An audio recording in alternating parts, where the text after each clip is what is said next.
kehadiran Bapak Gubernur ini adalah suatu kehormatan bagi kami tengah kesibukan yang sangat amat luar biasa, dan maafin yang kami kebetulan akan menyampaikan terima kasih dan penghargaan yang tulus dari hati yang paling dalam pada Bapak Jokowi dengan segala kesibukannya hadir.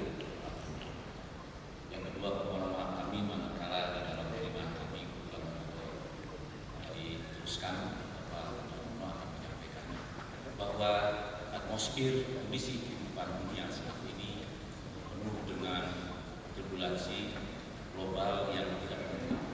Bagi bangsa Indonesia diakselerasi oleh adanya proses reformasi yang bisa dalam menangani korupsi dan nepotisme.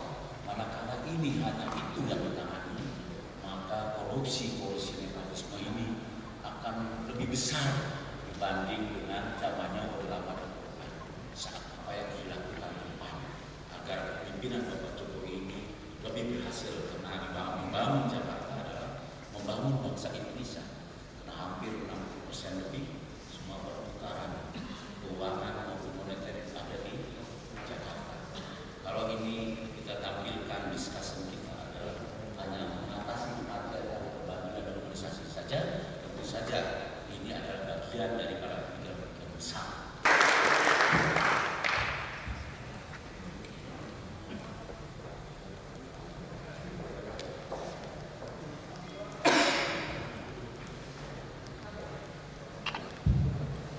Bismillahirrahmanirrahim. Assalamualaikum warahmatullahi wabarakatuh. Selamat pagi dan salam sejahtera bagi kita semua. Yang saya hormati senior-senior saya, Pak Irmanya, Pak Adar, Pak Joko Santoso, Pak Prof. Yuwono, Pak Muka, Yati, Pak C, dan semua yang tidak bisa saya sebut satu persatu. Derajat, Pak Kris, dan yang lain-lain. Mohon maaf, saya masih banyak juga yang belum hafal. Pak Sofyan Jalil, ya, saya bertemu beliau di Kapres. Pada pagi hari ini saya sangat berbangga sekali bisa berbicara di hadapan Bapak Ibu semuanya. Saya terus terang ngaku apa adanya saja. Memang setelah saya keluar masuk kampung, keluar masuk Samaria, kampung-kampung kumuh, kemudian juga melihat permasalahan problem yang ada di Jakarta ini, memang kalau boleh dibilang memang sudah terlanjur ruwet, sudah kronis, dan tapi saya masih optimis bahwa ibu kota kita ini masih bisa dan sangat bisa untuk kita benahi bersama-sama. Dan sama sebagai sebuah produk, baik kota, baik negara itu sama saja sebetulnya, kayak sebuah produk yang memang perlu disiapkan infrastrukturnya, perlu diselesaikan masalah-masalah yang ada di dalamnya sebelum kita menginjak ke sebuah proses positioning sebuah kota atau sebuah negara, positioning mendiferensiasi sebuah kota, kemudian membangun sebuah brand bagi sebuah kota, dan kemudian mempromosikan sebuah kota, sama sebagai kalau kita membangun sebuah produk. Saya membayangkan saat itu bahwa apabila kita berhasil membangun tadi yang kami sampaikan, membangun positioning Jakarta, membangun diferensiasinya, kemudian membangun brand-nya, Orang yang ingin ke Jakarta ini ada sebuah atau ke Indonesia ini ada sebuah image dulu. Misalnya Jakarta ini sebagai kota apa, mau diposisikan sebagai sebuah kota apa yang mendiferensiasi Jakarta ini dengan kota yang lain. Memang harus ada, jadi jelas bahwa kita ini fokus mau kemana itu jelas. Ini yang sampai sekarang kita tidak kita punyai karena kita memang terbelit dari satu masalah yang lain, sehingga hal yang sangat penting itu menjadi kita lupa. Saya hanya ingin mungkin sedikit menyampaikan gambar-gambar yang mungkin juga Bapak Ibu semuanya sudah setiap hari melihat angka kaki lima yang jumlahnya hampir 80.000 di Jakarta. Semuanya bertebaran di trotoar, ada yang di jalan, ada yang di public space. Ini yang pasar tradisional, kita mempunyai 153 pasar plus yang namanya lokasi pasar yang masih lokasi binaan namanya, kira-kira 12 pasar berarti 173 dengan keadaan yang seperti ini, yang baru dibangun kira-kira mungkin baru 15%, sehingga keadaan yang seperti ini ada 85%, sehingga juga meruwetkan kota, meruwetkan lalu lintas. Dan juga kalau kita biarkan seperti ini dilindas oleh pasar-pasar modern yang semakin banyak di Jakarta. Ini pemukiman di bantaran sungai, mungkin Bapak Ibu belum pernah ke sana. Kapan-kapan sebetulnya saya ingin mengajak Bapak Ibu semuanya untuk belusukan di tempat-tempat seperti ini, baik di Ciliwung, juga di Pesanggerahan, Angke, Sunter, dan semua sungai yang ada di 13 sungai yang ada di Jakarta, semuanya keadaannya sama, kanan kirinya diduduki oleh warga dengan keadaan seperti itu. Dan ini tadi yang disampaikan oleh Pak Darno, ada sebuah kesenjangan sosial ekonomi yang begitu lebar di Jakarta, dan menurut saya ini sangat berbahaya sekali kalau tidak segera cepat diselesaikan. Kalau data yang kami punyai, orang miskin di Jakarta hanya 3,8%. Saya dulu waktu masuk ya kaget juga, 3,8%, bagus sekali. Tetapi ternyata yang namanya rentan miskin itu 38%. Setelah saya cek di lapangan, yang miskin sama yang rentan miskin ini sama saja, ya miskin. Artinya apa? Jumlahnya kira-kira 42% loh. Rentan miskin sama miskin ditambah. Ini data yang saya pegang dari Bapeda, dari BPS. Kemudian problem-problem macet seperti ini sudah bertahun-tahun juga tidak bisa terselesaikan karena memang kita tidak bekerja fokus ini mau di mana yang harus kita kerjakan. Banjir juga sama. Tidak bisa kita selesaikan mulai banjir tahun 32 sampai sekarang karena pengerjaan kita juga setengah-setengah, jadi setengah-setengah kayak kenapa sudah banjir kanal barat yang sudah dikerjakan kira-kira tahun 7 bulan berhenti dan tidak dilanjutkan lagi dengan banjir kanal timur dan normalisasi kali-kali yang lainnya. Jadi karena memang kita tidak fokus mengatasi masalah yang sebetulnya dihadapi oleh Jakarta setiap tahun.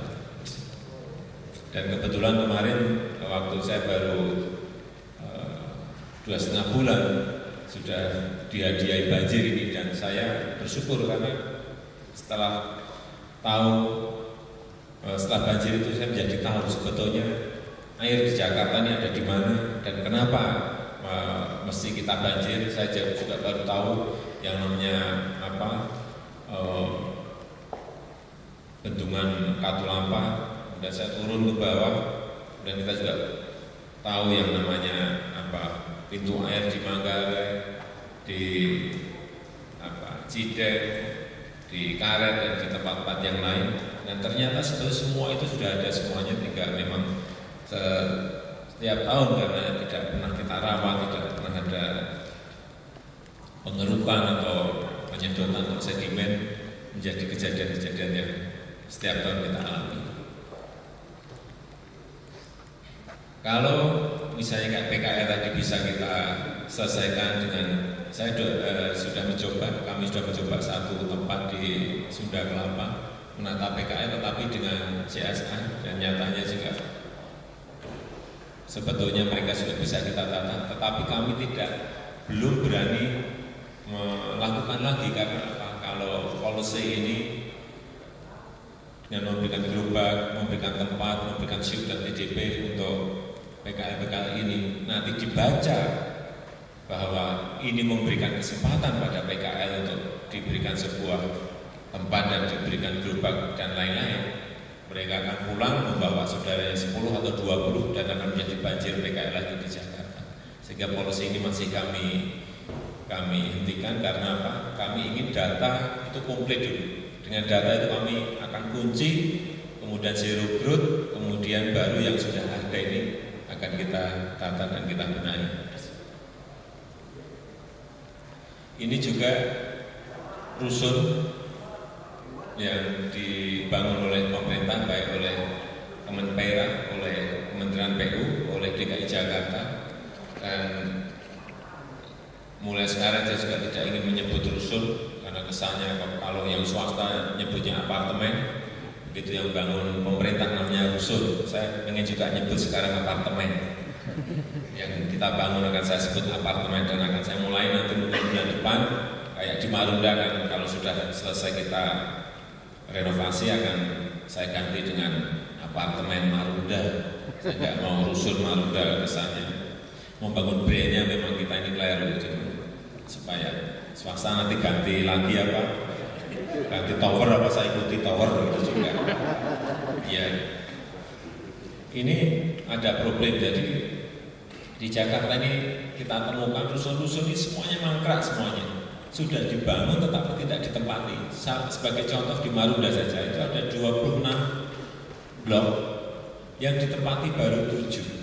19-nya mangkrak sudah 6 tahun, 5 tahun, 7 tahun tidak dihuni sama sekali. Pintunya hilang, jendelanya hilang, klosetnya hilang, kabelnya hilang semuanya. Dan itu tidak hanya di Marunda, ada di Jakarta Timur, di Cibusel, ada di Cakung, ada di Cengkareng, ada di Jakarta Selatan, semuanya ada. Saya nggak tahu dulu itu dibangun untuk apa, untuk sebuah proyek atau untuk kepentingan masyarakat. Kalau saya tanya waktu saya masuk ke Marunda pertama, kenapa ini tidak dihuni? Nggak ada yang mau Pak di sini. Karena apa? Saya tanya. Karena sepi Pak. Benar, saya ke sana jam 12:30 memang sepi, sepi dan nggak ada listrik di jalan, sepi itu. Listriknya hanya ada di apartemen itu. Kemudian yang lain kenapa? Transportasi nggak ada, sehingga yang tinggal di situ kalau mau pergi ke sebuah tempat harus jalan kaki agak jauh, karena agak jauh dan ini juga fasilitas yang tidak disiapkan. Kemudian pasar juga jauh, kemudian puskesmas juga tidak ada. Inilah sebetulnya dalam merancang sebuah kawasan seperti itu tidak dipikirkan bahwa harusnya terkoneksi dengan trayek sebuah transportasi, tidak dipikirkan untuk pasarnya, tidak dipikirkan puskesmasnya, juga lampu-lampu agar terang benderang sehingga masyarakat bawah ini mau untuk dipindahkan ke sana. Tetapi karena banjir kemarin,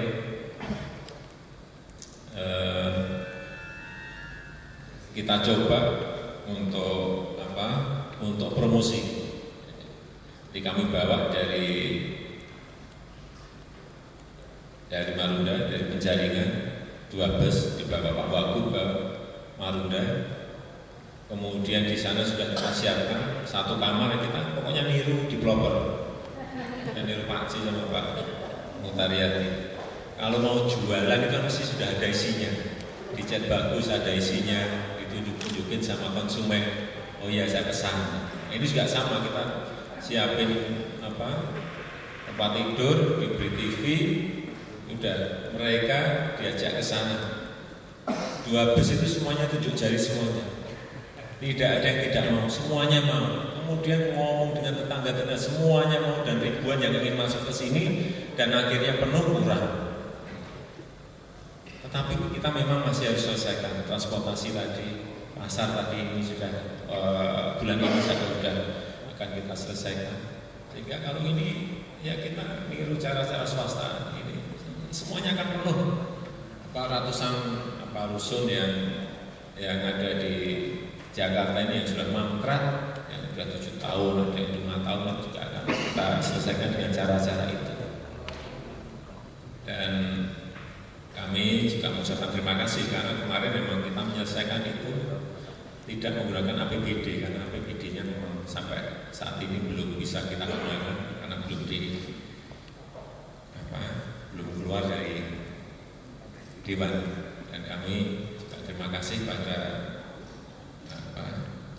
Bapak Ibu yang di swasta yang telah membantu kami untuk mengisi kamar-kamar itu, untuk ngecat juga. Dan ini akan kita selesaikan. Kalau cara-cara seperti itu kita lakukan, saya kira yang namanya kesenjangan di Jakarta ini akan satu demi satu akan bisa kita selesaikan. Melihat masalah mereka bukan masalah kita ini mau membuat proyek, tetapi memang kita melihat ini ada masalah dan ingin kita menyelesaikan masalah yang ada. Kemudian ini mengenai transportasi massal yang berkaitan dengan macet ini mungkin juga perlu kami infokan sedikit.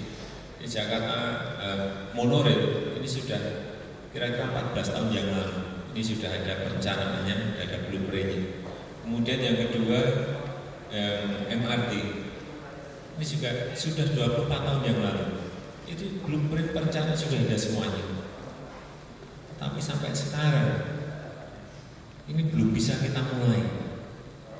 Karena apa? Saya nggak tahu. Yang dulu kenapa saya nggak tahu. Tapi nyatanya belum dimulai. Yang monorail pun juga sudah dimulai, buat tiangnya kok ya berhenti. Kenapa berhenti? Saya juga tidak tahu. Dan saya nggak akan bicara yang kemarin, saya ingin berbicara ke depan. Dan insya Allah nanti dalam bulan ini moga-moga ini hanya tinggal saya dokumen aja. Dokumen dari monorail rampung, kurang 2 dokumen.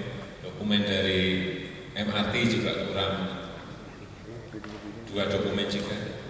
Berikan ke saya, itu juga akan saya putuskan langsung besok ke Coro. Dan untuk MRT kira-kira akan selesai tahun 2019. Saya ingin dorong untuk maju menjadi 2017. Monorail akan diselesaikan kira-kira dalam waktu 3 tahun. Saya minta juga 2 tahun harus rampung. Moga-moga nanti juga bisa kita selesaikan. Kalau sudah 2 ini selesai, ada busway juga yang jumlahnya busnya juga masih kurang banyak, kurang 1.100. Saya tahun ini seharusnya akan kita penuhi separuhnya, kira-kira 500 sampai 600 bus. Tahun depan kita selesaikan kekurangannya. Ini kalau 3 ini jalan, baru nanti kita akan membuat polisi pendukungnya, termasuk genap ganjil, memaksa orang untuk tidak naik mobil. Kemudian ERP yang juga akan kita terapkan mungkin awal tahun depan atau akhir tahun ini. Kemudian pajak parkir yang tinggi sehingga mendorong orang untuk semuanya berbondong-bondong naik ke angkutan massal. Ini yang kira-kira yang ingin kita lakukan. Kemudian masalah ini kita juga kemarin mau menyampaikan masalah deep tunnel. Nah, deep tunnel ini gambarnya kira-kira seperti ini Bapak Ibu. Jadi ada sebuah terowongan diameternya 16 meter, kira-kira 40 sampai 60 di bawah permukaan tanah. Kemudian yang di atas dipakai untuk jalan tol ke arah sana. Kemudian yang nomor 2 ke arah sini. Kemudian di bawahnya untuk sungai, untuk air. Kemudian juga untuk kabel-kabel semuanya bisa dimasukkan di dalam tunnel ini. Ini juga secara ekonomis, hitung-hitungan ekonomis ini juga bisa dilakukan lewat investasi, tidak lewat APBD. Ini kalau pada bulan-bulan basah, misalnya Desember, Januari, Februari, jalan tolnya ditutup semuanya untuk air. Ini yang tanah. Nah, kemudian ini cerita sedikit mengenai yang sudah kita mulai. Ini juga belum memakai APBD. Jadi pengerjaan pengerukan ini sudah kita lakukan di beberapa sungai dan di waduk fluid. Ini kita pinjam peralatan-peralatan yang pinjam semuanya dipinjami, sehingga kita sudah mulai bisa bekerja karena APBD-nya belum ada. Ini Bapak Bu bisa bayangin, waduk fluid itu adalah jantungnya air di Jakarta. Ada 80 hektar waduk ini, tetapi 20 hektar sudah di pinggirnya sudah dikuasai oleh masyarakat, sudah dihuni oleh kira-kira hampir 7.000 kakak yang menempati di dalam waduk, bertempat tinggal di dalam waduk. Karena kalau pas waduk kering ini mereka membuat rumah dan kira-kira sudah ada 7.000, hampir 8.000 rumah yang berada di dalam waduk. Ini juga sebuah problem besar, tapi saya kemarin sudah bertemu dengan masyarakat dan mereka mau pindah. Saya nggak tahu kenapa saya datang dan saya sampaikan bahwa mereka juga ngikut. Tapi ini sebuah modal sosial yang harus saya pakai, harus kita pakai agar mereka mau pindah ke tempat yang lain dan mereka siap untuk pindah, tetapi mereka minta diberikan solusi. Ya, solusinya sebetulnya yang tadi yang rumah susun tadi, tapi juga tidak cukup karena di sini saja kita butuh 7.000 kakak. Kemudian di Ciliwung yang mau kita pindahkan juga mulai tahun ini ada 34.000 kakak yang harus kita pindahkan. Belum di Pesanggerahan yang tahun ini kita mulai di Kalisunter, di Kaliangke. Itu juga menyangkut sebuah kakak yang tidak sedikit. Inilah problem besar kita yang perlu saya sampaikan kepada Bapak Ibu semuanya. Di waduk fluid ini sekarang tinggal 60 hektar dan kedalamannya paling-paling tinggal 2 meter, 3 meter. Padahal normalnya harusnya 10 meter. Sehingga tahun ini akan kita mulai untuk bisa menjadi 10 meter. Kalau 10 meter artinya waduk ini kapasitasnya akan lipat kira-kira 4 kali. Ini akan menjadi sebuah solusi apabila ada air yang banyak yang datang seperti kemarin. Partisipasi warga lah sebetulnya banjir macet itu bisa diatasi. Kami berikan contoh memasang sampah. Ini informasi juga bahwa sampah yang ada di sungai yang ada di DKI itu setiap hari 2.000 ton berada di sungai. 2.000 ton dari 6.000 sampah setiap hari yang ada di DKI. 2.000-nya dari 6.000, 2.000 berada di sungai. Dan sampahnya bukan sampah kecil-kecil, bisa kasur, bisa sofa, bisa tempat tidur, kulkas, semuanya ada semuanya di sungai kita. Inilah saya kira, ya kalau saya melihat seperti itu ya, kalau kita banjir ya pantas kita banjir. Dan memang khusus banjir memang tidak bisa kita selesaikan sendiri, karena kalau hanya hilir saja kita kerjain, hulunya tidak dikerjakan juga tidak akan bisa kita selesaikan. Saya kira itu Ibu dan Bapak sekalian sebagai gambaran sedikit yang bisa kami sampaikan mengenai permasalahan dan mungkin solusi-solusi yang kami juga harapkan agar kami bisa diberikan masukan, diberikan input, dan moga-moga dengan masukan-masukan dari senior-senior kami, Bapak Ibu semuanya, bisa terjadi yang kita inginkan sebetulnya sebuah kecepatan adanya perubahan besar di DKI Jakarta. Ada sebuah lompatan perubahan yang besar yang ada di DKI Jakarta yang dengan merubah DKI inilah kita harapkan nanti juga terjadi perubahan di daerah-daerah yang lain, menimbulkan rasa optimisme bahwa ke depan bangsa ini adalah sebuah bangsa yang besar dan bisa berkompetisi, bersaing dengan kota di negara yang lain. Jadi kalau ada yang masih pesimis mengenai Jakarta, saya katakan tidak. Saya sangat optimis bahwa permasalahan yang ada di DKI Jakarta ini bisa diselesaikan, tapi memang butuh proses, butuh waktu.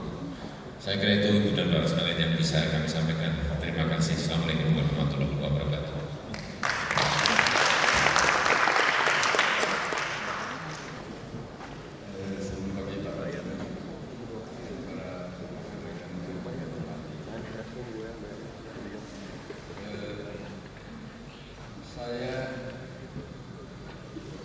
kita melihat bahwa pembangunan Republik Indonesia itu pembangunan ekonomi Indonesia yang 50 tahun yang lampau ini, kita sudah bisa menyaksikan keberhasilan dari pembangunan ekonomi di Indonesia. Namun kita juga melihat bahwa kenyataan kesenggangan daripada yang kaya dan yang miskin ini makin hari makin banyak. Dan kenyataan ini bisa dilihat dari fenomenanya itu, kemacetannya, kebanjirannya, dan urbanisasinya itu. Maka tadi Pak Gubernur menceritakan semua hal ini, itu memang ada sangat tepat. Kita masih merasa bersyukur. Saya ingin menyampaikan suatu pandangan saya itu adalah sesungguhnya Singapura itu mereka itu tidak mempunyai apa-apa, dan beberapa puluh tahun yang lalu mereka itu juga tumbuh, dan juga kita melihat seluruh kota-kota di China sana itu juga tumbuh 30 tahun yang lalu. Namun sekarang semua menjadi modern. Langkahnya itu kelihatan kok simpel.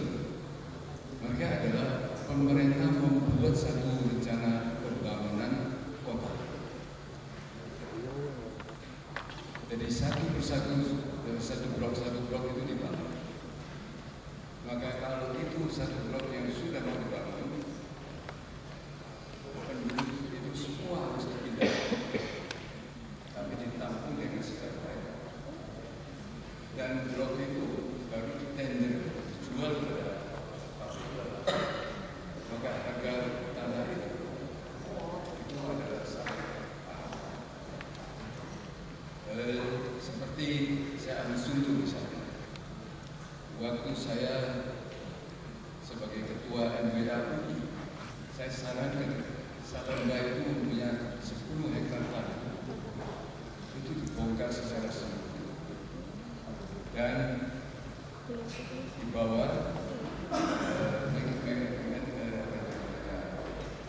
tiga tingkat itu untuk komersial, dan di atasnya itu baru untuk kampus. Dengan cara demikian ini, tanah itu bisa kita sewakan untuk 30 tahun itu per meter persegi itu 75 juta. Jadi seluruh pembangunan itu cukup dengan misalnya per meternya itu 4 juta, tapi kita bisa jual itu 75 juta. Tidak jual haknya, untuk disewakan 30 tahun. Ini adalah cara pembangunan kota yang dilakukan di Singapura, dan akhirnya dicontoh oleh RRC. Dan mereka membangun Beijing, Shanghai, semua cara semua uang itu adalah dari penjualan tanah. Jadi jangan hanya tanah digunakan itu, diberikan kepada orang pengusaha semuanya. Itu adalah dari tanah. Ini satu. Kedua, bahwa makin banyak peraturan, berarti itu makin besar otoritasnya, dan disitulah jual beli otoritasnya itu. Jadi makin terang, makin kurang peraturannya itu, makin simpel, sederhana itu, berarti apa? Pejabat itu jual beli otoritasnya itu menurun. Jadi ini adalah prinsip dari pengatasan korupsi. Kalau DKI Jakarta ini bisa umpamanya dibuat peraturan-peraturan yang sederhana, mungkin itu akan membantu pembangunan Jakarta. Terima kasih, ini adalah saran saya. Dari spesialis Pak siap disuruh Bapak kapan-kapan untuk berbicara. Jadi acunya ada buku yang tulis Pak Think Big, Start Small, Move Fast, sesuai dengan apa yang saya lakukan. Terima kasih kepada semuanya lagi, dan sekali lagi aplaus untuk Pak Gubernur.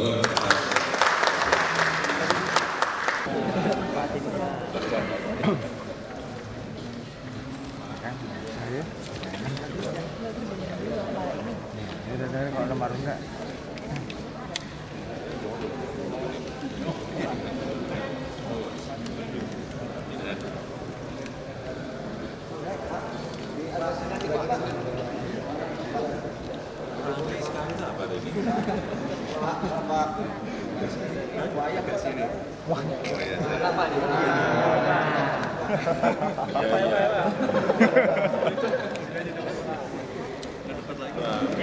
Ini loh Pak, dari panggilan sampai malam di rumah tungguin nggak kuat ya ditungguin saja nggak tidak ya ikutin terus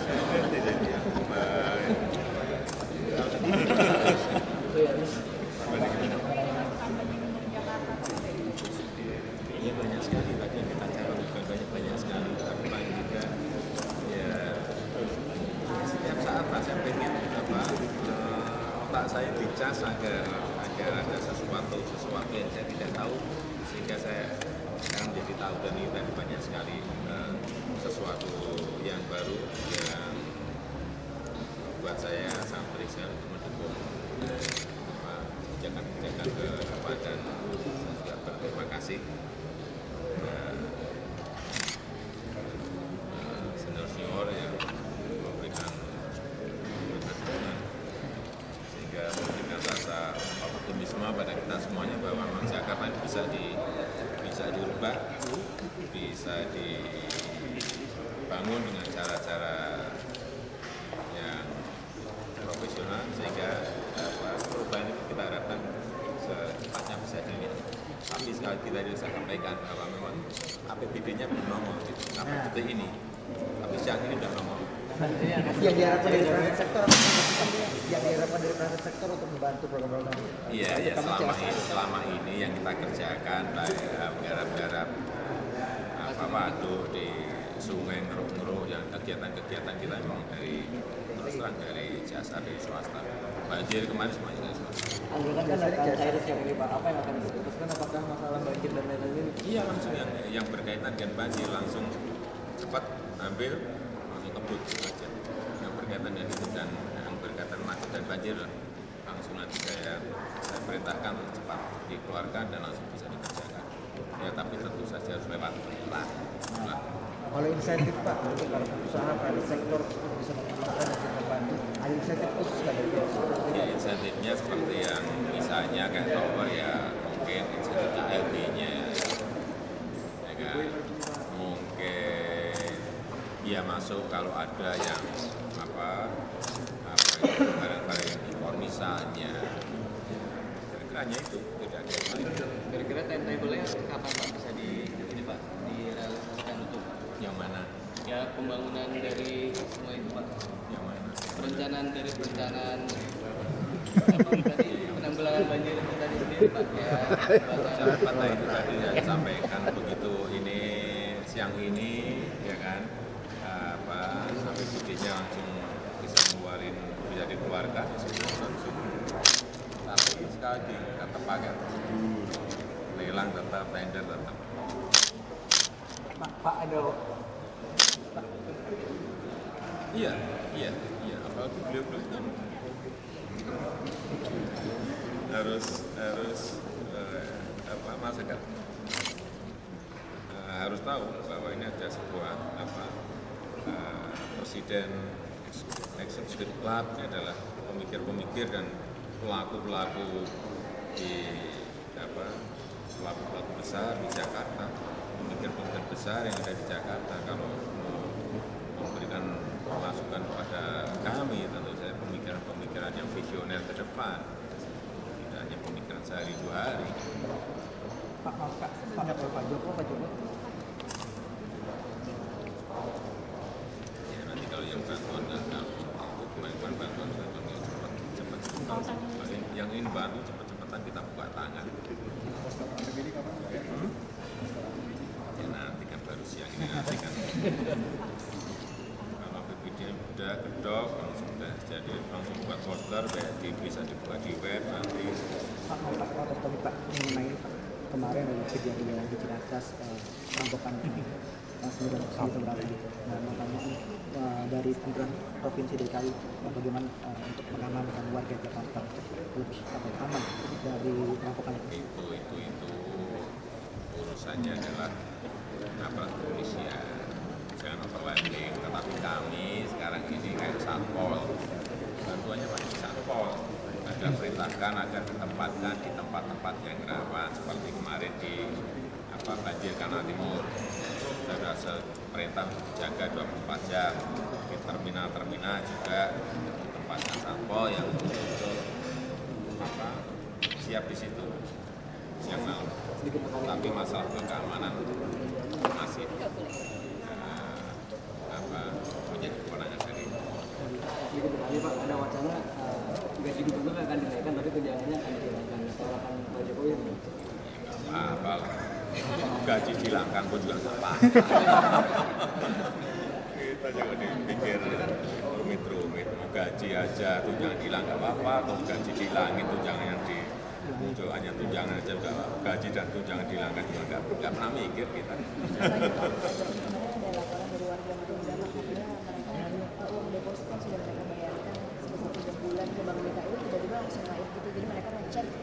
Nah itu bayarnya ke siapa? Iya yang dulu memang ya kayak gitu kan. Yang di atas suruh bayar 1 juta, yang di tengah suruh bayar 3 juta, yang di bawah suruh bayar 6 juta. Bayarnya ke siapa? Nggak jelas gimana. Yang nangis ke saya kan nggak 1, 2. Nah, tapi bayarnya ke siapa? Nggak jelas semuanya. Kalau mereka ngaku bayar ke Bank DKI, nanti mereka harus lewat Bank DKI, ya Bank DKI itu karena ke siapa? Dulunya untuk apa? Memang masuk itu nggak bayar. Apa ada aturan bayar? Nggak ada aturan bayar. Jadi sekarang warga ya udah nggak bisa. Jangan bayar ke siapa? Kalau bayar ke saya kembalikan. ada tindakan Tadi masih mengenai Enggak, bayarnya ke siapa jaga jelas. Yang nangis itu bayar ke siapa? Ini Pak ke apa itu kemarin? Enggak.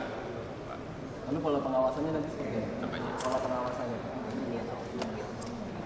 Ya, kalau pengawasan sekarang ini kan saya kira yang berkuatan sistemnya sistem terbuka sehingga semua orang bisa mengawasi, semua orang bisa melaporkan. Ternyata sudah ketemu semuanya. Pak masih mengenai Marunda kabarnya akhir bulan ini akan stop bantuan makanan Pak. Ya tidaklah dilihat dulu. Kalau masih diperlukan ya kita masih punya banyak barang gitu. Itu kenapa Pak mencari di stop Pak? Ya supaya masyarakat juga mandiri, tidak ketergantungan, nggak boleh ketergantungan, nggak boleh. Masyarakat semuanya harus bergerak, berusaha mendapatkan mendapatkan hasil dari usahanya itu. Tidak kita tidak ingin mendidik masyarakat untuk